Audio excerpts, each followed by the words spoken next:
اے مومنو، جب بھی کربلا آؤ امام حسین کی زیارت پہ تو پہلے حر کے روضے پہ جاؤ. ایسا بہت کم مومنین کرتے ہیں.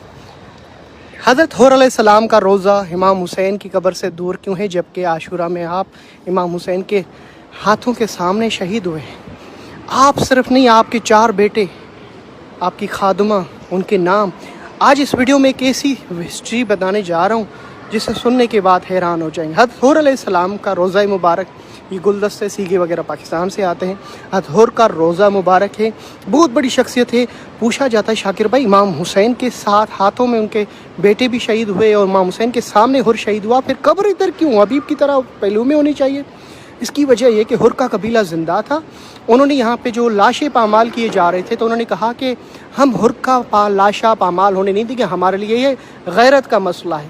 تو حر کا لاشا لے کے گئے اور مولا سجاد علیہ السلام زندہ تھے اور اپنے بابا کے لاشے کو پامال ہوتے ہوئے دیکھے. اللہ اکبر. یہ حر ریاحی کی ایسی تاریخ ہے. ریاحی ان کے دادا کا نام ہے جس کی وجہ سے ریاحی کہا جاتا ہے. تمیمی قبیلے سے آپ کا تھا.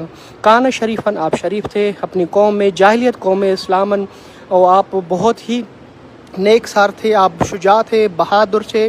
اشجع فرسانہ تخلی من جمیع الباطل اندہم. اور اس کے اتنی بڑی فضیلتوں کے بعد کہا گیا کہ یہ خود بھی شہید ہوئے حر، اور ان کے بیٹے بکیر، علی، حجر، علی ثانی، اخو مصعب ابن یزید ریاحی، خادمہ، یہ سارے قتل ہوئے آپ کے ساتھ. مولا حسین علیہ السلام کے خیمے میں آئے، کہا مولا مجھے معافی مل سکتی ہے. مولا نے کہا کاش مدینے میں ہوتے، حسین تیری خدمت کرتا. اور میں نے مولا حسین کے سامنے یہ گر گراتا ہوا پہنچا، وہ آنکھوں پہ پٹی ہوئی باندھا. مولا میں نے آپ کا راستہ روکا، اپنے گاؤں میں آپ کو آنے نہیں دیا، استقبال نہیں کیا، اب مجھے شرمندگی ہو رہی ہے. مجھے یہ معلوم نہیں تھا کہ یہ لوگ آپ کے قتل کے لیے آمادہ کریں گے، مجھے یہ تھا کہ آپ کو بیعت کے لیے مجبور کریں گے یا کچھ حالات ایسے تھے. مولا میں شرمندہ ہوں، مجھے معاف کر دیں. مولا نے سینے سے لگایا، کاش مدینے میں ہوتے اور تمہاری خدمت کرتے. یہ میرے مولا حسین علیہ السلام جب حر اپنے بیٹے کو میدان میں بھیجتے ہیں تو مولا حسین علیہ السلام دیکھتے ہیں کہ ان کے بیٹے کو خنجر لگائے، فوراً حر کو روکتے ہیں اور کہتے ہیں کہ بوڑھے باپ کے لیے یہ شایان نہیں ہے، ان کے لیے نہیں ہے کہ تم جوان بیٹے کا لاشا دیکھ سکو یا اسے برشی نکالو.